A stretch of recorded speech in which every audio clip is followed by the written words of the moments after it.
Dans ce numéro, c'est un joueur de hockey d'une masse de 97 kg qui se déplace à une vitesse de 9,2 mètres secondes sud. Il entre en collision de plein fouet avec un défenseur d'une masse de 105 kg qui se déplace à une vitesse de 6,5 mètres secondes nord. Immédiatement après l'impact, les deux joueurs de hockey patinent ensemble dans la même direction. Calcule la vitesse finale de ces deux joueurs. Donc, ça va être ici une collision dite inélastique. Mais pour tout de suite, c'est juste pour votre information. Les données sont ici. Selon la loi de la conservation d'énergie, de la quantité de mouvement, parce qu'ici, il n'y a pas la conservation d'énergie cinétique, c'est vraiment la loi de la conservation de la quantité de mouvement.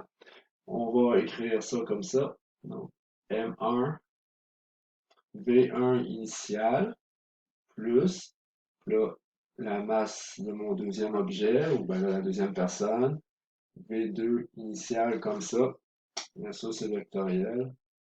Ça va être égal à la masse encore toujours, mais là, maintenant, la vitesse finale, plus M2 comme ça, la vitesse finale comme ça.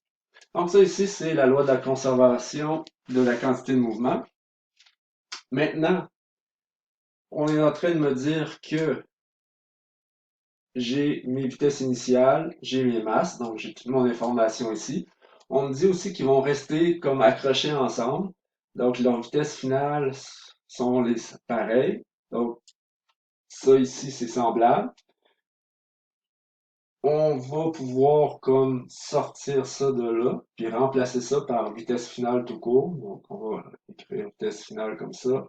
Puis on va avoir M1 plus M2 comme ça ici tout de suite. Ici, on peut laisser ça tout comme ça encore. On va laisser faire le vectoriel. On sait que sont vectoriels, c'est juste long à écrire puis à suivre. Alors j'ai ça comme ça. Moi, c'est la vitesse finale que je veux savoir, celle-là ici. Donc, on va l'isoler.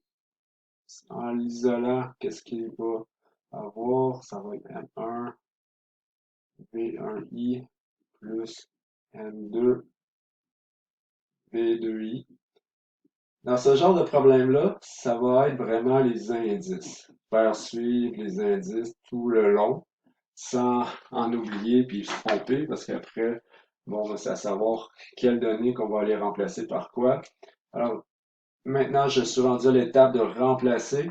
Donc, 97, la vitesse initiale de mon premier objet, 9,2. Oh, j'allais faire ici déjà ma première petite erreur. Ici, c'est sud, ça, c'est nord.